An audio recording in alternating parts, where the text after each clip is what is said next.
maintenance tayo mga idol. Ito yung payloader namin.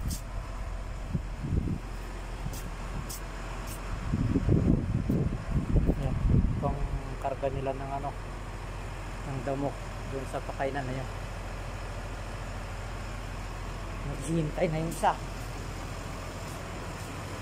Yan yung pagpakain naman ng baka. Lalabas dun sa parang conveyor.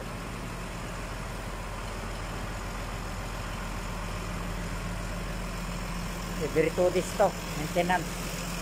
Linis ng hangin, air filter, grasa. Ito yung parang conveyor nya. Yan, yan lalabas yung damo. Kabilaan yan. Left and right. Ito naman yung pinangkakarga nila. Every 2 days lahat yan.